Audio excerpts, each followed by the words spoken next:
આપણા સાહિત્યમાં ઘણી બધી વાર્તાઓ છે જેને ઘણા બધા સાહિત્યકારોએ રચી હોય. આવી જ એક વાત છે શ્રેષ્ઠ કોણ, જેને ધૂમકેતુએ રચેલી છે. અને મિત્રો, જો તમે 90ના દશકાની આસપાસ ધોરણ 7માં ભણતા હશો તો તમે આ વાત સાંભળી પણ હશે. એ જ વાત અત્યારે આપણે તાજી કરવાના છીએ. એકવાર દેવો અને દાનવોની વચ્ચે યુદ્ધ થયું. એમાં દેવો જીત્યા ને દાનવો હાર્યા. પણ લડાઈ જીતવી સહેલી છે, જીત્યા પછી એને જીરવવી અઘરી છે. એટલે લડાઈ પતી ગયા પછી ને વિજય મેળ્યા બાદ દેવતાઓમાં અંદર ને અંદર હુસાતુસી થઈ ગઈ. દરેકને લાગવા માંડ્યું કે વિજય એમને પોતે જ મેળવો છે. બધાનો વિજય છે એ વાત તો ભૂલાઈ ગઈ. મારો વિજય એ વાત શરૂ થઈ ગઈ. એકને લાગ્યું કે જો વિજયમાં મારો જેવો તેવો હિસ્સો તો છે જ નહીં, તો બીજાને લાગ્યું કે હું ન હોત તો વિજય જ ન મળત. આમ ને આમ વાત વધારે ગૂંચવાવા માંડી. પછી તો દરેક દેવ ઉઘાડે છોક કહેવા માંડ્યા કે હું ન હોઉં તો વિજય મળે જ નહીં. અગ્નિ કે વિજય મેં અપાવ્યો, આગની પાસે દુશ્મનો ટકી શક્યા નહીં ને આપણો વિજય થયો. મરુત કે અગ્નિદેવ ખાલી ફીફા ખાંડોમાં દુનિયા આખી જાણે કે પવન હોય નહીં તે અગ્નિનું જોર વધે નહીં, એટલે તમે ઠીક છો પણ વિજય મેળો મારા લીધે. ત્યાં તો મેઘે ગર્જના કરી, ભાઈઓ તમે બંને શાંત રહેશો. જળબંબાકાર ધરતી થઈ ત્યારે દુશ્મનો ભાગવા માંડ્યા. એમને લાગ્યું કે આ તો સાક્ષાત મોત આવ્યું, બાકી તમને અગ્નિને હોલવતા વાર શી લાગવાની. ઇન્દ્ર કે મેઘ તો મારી આજ્ઞામાં છે. જુઓ સાંભળો, કોની આજ્ઞાથી મેઘે માજા મૂકી? મેઘની વાત સાચી, એ હતો એટલે જ વિજય મેળો, પણ એને પ્રેર્યો કોણે? મેં. એટલે સમજો ને કે હું ન હોઉં તો આ વિજય મળે જ નહીં. દેવો વચ્ચેની આવી વાતો તો નીતની થઈ પડી. જાણે કે દેવતાઓ પોતાની જાતને જ ભૂલી ગયા, બધું જ્ઞાન વિસરી ગયા. જેની ઈચ્છા વિના આખા વિશ્વમાં એક પાંદડું પણ હલી શકતું નથી, એ બ્રહ્મદેવ જાણે દુનિયામાં ક્યાંય હોય જ નહીં ને પોતે જ કરતા હરતા હોય એમ દરેક દેવ વર્તવા માંડ્યા. બ્રહ્મદેવને પણ વિચાર થઈ પડ્યો. એમને થયું કે દેવતાઓનો આ અહંકાર જો રોકવામાં નહીં આવે તો બધા એમાં ને એમાં ઊંધું મારશે. દેવતાઓને જ્ઞાન આપવાની જરૂર હતી, પણ જ્ઞાન આપવું શી રીતે? સીધી રીતે કહેવા જાય તો અત્યારે એમનામાં અહંકાર હતો, એટલે કાંઈ સમજે નહીં ને વાત તતે ચડે. બ્રહ્મદેવે એક નવો જ રસ્તો શોધ્યો. એ સમજી ગયા કે પ્રત્યક્ષ પાઠ વિના આમાંનો કોઈ વાયડો વળે એમ છે નહીં. એમણે એક અદ્ભુત નવી નવાઈનું આશ્ચર્યકારક રૂપ ધર્યું અને પછી એ દેવતાઓ બેઠા હતા ત્યાં પ્રગટ થયા.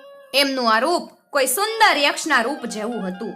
પેલા દેવતાઓ તો એમને જોઈને જ વિચારમાં પડી ગયા, આ શું હશે? આવું અદ્ભુત રૂપ તો આપણે કોઈ દિવસ દેખ્યું જ નથી. પણ એમના મનમાં શંકા પણ બેઠી કે દાનવોએ તો નવું ધતિંગ ઊભું નહીં કર્યું હોય ને. એટલે એમણે સૌએ પહેલા અગ્નિને કહ્યું, તમે જઈને તપાસ કરો અગ્નિદેવ, આ છે કોણ ને ક્યાંથી આવેલ છે? અગ્નિએ કહ્યું, એ તો હું આમ જાણી લાવું, તમે સૌ અહીંયા બેસો. અગ્નિદેવ ચાલ્યા, બ્રહ્મદેવની પાસે પહોંચ્યા. પણ યક્ષનું રૂપ એવું તો તેજસ્વી ને જળા થતું હતું કે એને જોવામાં જ રોકાઈ ગયા, ને એટલામાં પોતે શું પૂછવા આવ્યા એ વાતય ભૂલી ગયા. એ તો ઊભા એને જોયા જ કરે. છેવટે બ્રહ્મદેવ રૂપી યક્ષે પોતે જ એને પૂછ્યું, તમે કોણ છો? અગ્નિદેવે ગર્વથી જવાબ આપ્યો, મારું નામ તો પ્રસિદ્ધ છે, હું અગ્નિદેવ. બીજું નામ પણ રાખું છું, જાતવેદ. એમ? ઓહો ભાઈ, આવા બબ્બે પ્રસિદ્ધ નામ વાળા તમે છો એ અમને શી ખબર, પણ નામ પ્રસિદ્ધ છે તો બળમાં પણ પ્રસિદ્ધ હશો ને? અગ્નિએ જવાબ વાળ્યો, હે દેવ, અભિમાન તો નથી કરતો, પણ ત્રિલોકમાં કોઈ પદાર્થ એવો નથી કે જેને હું બાળીને ભસ્મ ન કરી શકું. અક્ષદેવ આશ્ચર્ય પામતા હોય એમ બોલ્યા, શું કહો છો? હા, તમામ પદાર્થને બાળીને એક ક્ષણમાં હું ભસ્મ કરી નાખું એવું મારું બળ. એ વાત જવા દો ને ભાઈ, બ્રહ્મદેવે શાંતિથી કહ્યું, વનને તો 2 લાકડા સામસામા ભટકાય તો પણ બાળી દે, એમાં શું? તમે આ તણખલું પડ્યું છે ને એને જ બાળી ગયો ને?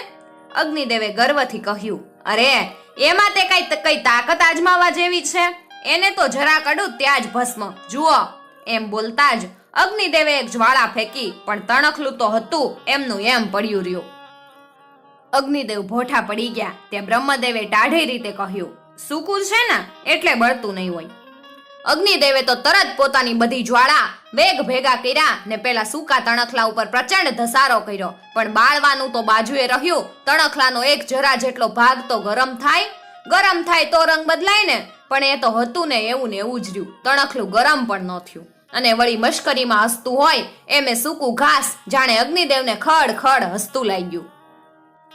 અગ્નિદેવ તો ભારે ભોઠા પડી ગયા. અગ્નિદેવ પાસે બીજી કોઈ શક્તિ હતી નહીં, અને હતી એ તમામ શક્તિ એમણે વાપરી નાખી હતી. શરમથી એમનું મોં નીચું ઢળી ગયું. તેઓ યક્ષની પાસે ક્યારનાય સરકી ગયા, એમને પણ ખબર ના પડી. દેવો પાસે પહોંચી ગયા. જઈને દેવોને કહ્યું, દેવો, આ યક્ષ કોણ છે એ તમે કોઈક જાણી આવો, આપણને એ કામ નહીં ફાવે. શું થયું હતું એ વાત અગ્નિદેવ શેના કરે? એટલે દેવોએ વાયુદેવ તરફ દ્રષ્ટિ કરી. મરુતરાજ, તમે ઉપડો, તમારા વિના કોઈ એ કામ નહીં કરી શકે. વાયુદેવ તરત દેવોની આજ્ઞા પ્રમાણે ત્યાં જવા ઉપડ્યા. પણ જે દશા અગ્નિદેવની થઈ એ જ દશા એમની પણ થઈ. એ પણ ત્યાં જઈને ઉભા તો રહ્યા, પણ ઉપરથી કે હેઠેથી કાંઈ બોલે કે ચાલે. બ્રહ્મદેવના જળાજળ થતા તેજસ્વી રૂપને જ જોઈ રહ્યા. યક્ષે નામ પૂછ્યું ત્યારે એના ભાનસાન ઠેકાણે આવ્યા, પણ પ્રત્યુત્તર આપવામાં કાંઈ ગાજ્યા જાય એવા નહોતા. મારું નામ પૂછો છો? મારું નામ તો સૌ જાણે છે. મારું નામ વાયુ. સેંકડો જોજન દૂર પડેલી સુગંધને એક પળમાં આમથી તેમ ગમે ત્યાં ફેલાવી દઉં. એ જ પ્રમાણે દુર્ગંધને ફેલાવી દઉં. હું ગમે ત્યાં જઈ શકું, આકાશમાં પણ પહોંચું. મારું નામ માતૃશ્વા પણ છે. એમ? ઓહો ભાઈ, ત્યારે તો તમે પણ બે નામ વાળા. પણ તમારું બળ શું? તમે શું પરાક્રમ કરી શકો? બ્રહ્મદેવે પૂછ્યું. મારામાં બળ શું? અરે, મોટા મોટા વૃક્ષોને ઉડાડીને હું ક્યાંય ના ક્યાંય ફેંકી દઉં. સ્થાવર જંગમ તમામને આમથી તેમ ફંગોળી નાખું. મારું બળ તો એવું કે ભલે ને ગમે એવો હોય, ગમે એવું ભાર હોય, હું એને આમ ઉડાડી મૂકું. એમ? ઓહો ભાઈ, ત્યારે તો તમે ભારે બળવાન. યક્ષદેવે શાંતિથી કહ્યું. પણ બીજા કોઈને નહીં, પેલું સૂકું તણખલું પડ્યું ને એને જરાક ઉડાડો ને. વાયુદેવ હસી પડ્યા.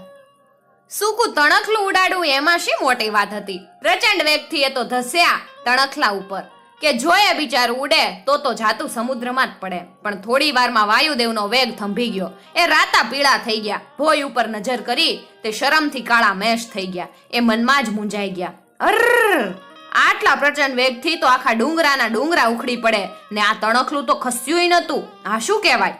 એ તો શરમથી મોજ છુપાવી ગયા. તેમને હવે સમજાયું કે અગ્નિદેવ ભાગી આવ્યા હતા. એનું આ જ કારણ હોવું જોઈએ.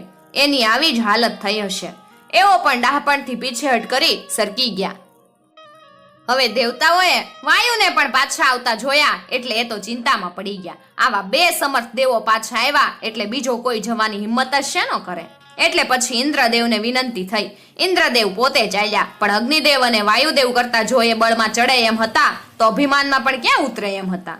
એટલે એ તો અભિમાનમાં પેલા યક્ષ તરફ ગયા. પણ બ્રહ્મદેવે એને આવતા જોઈ વિચાર કર્યો. ઓહો, આ તો ઇન્દ્રદેવ પોતે લાગે. પણ એમનું અભિમાન મૂળમાંથી કાપીશું તો જ કપાશે, નહીતર એ તો પાછા પોતાને દેવતાઓના રાજા માને એટલે હાથમે ગગને બેસશે. એટલે એમના સંબંધમાં બ્રહ્મદેવે એક નવો જ નુસ્ખો અજમાવ્યો. પોતે અગ્નિને અને મરુતને તો મળ્યા હતા, આને તો મળ્યા પણ નહીં, અદ્રશ્ય જ થઈ ગયા. અરે, ઇન્દ્રદેવે તો ત્યાં આવ્યા પણ જુએ તો ત્યાં કોઈ મળે નહીં. એટલે ભોઠા પડી ગયા. પેલું યક્ષરૂપ ગયું ક્યાં? પણ એને શોધી કાઢવાનો જ એમણે નિશ્ચય કર્યો. એટલામાં તો ત્યાં એક રૂપ ભરેલી સ્ત્રી પ્રગટી. એમણે એને ઓળખી કાઢી. ઓહો, આ તો ભગવાન શંકરની ઉમા. એને જ પૂછવા દે કે પેલું યક્ષરૂપ કોણ હતું. જઈને એને પૂછ્યું, હે માતા, પેલું સ્વરૂપ કોનું હતું અને ક્યાં ગયું? હમણાં તો અમે એને જોતા હતા પણ એટલી વારમાં તો અદૃશ્ય થઈ ગયું. કેમ? કોનું સ્વરૂપ હતું? ઇન્દ્રદેવ, તમે સૌ પોતપોતાની જાતને મહાન ગણીને વિજય તો તમારો જ ગણી રહ્યા છો.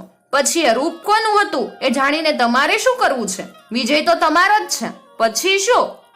ઇન્દ્રની આંખ ઉઘડી ગઈ. એ વાતને સમજી ગયા. દેવતાઓનું મિથ્યાભિમાન દૂર કરવા માટે જ બ્રહ્મદેવે પોતે જ આ સ્વરૂપ પ્રગટાવ્યું હતું.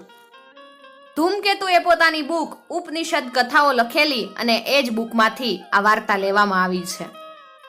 મિત્રો, લોક સાહિત્યની આવી જૂની વાર્તાઓ સાંભળવા માટે ચેનલને જરૂરથી સબસ્ક્રાઇબ કરી અને સાથે આપેલું બેલ આઇકોન પ્રેસ કરજો, જેથી આવનાર નવા વિડીયોઝની નોટિફિકેશન સૌથી પહેલા તમે મેળવી શકો.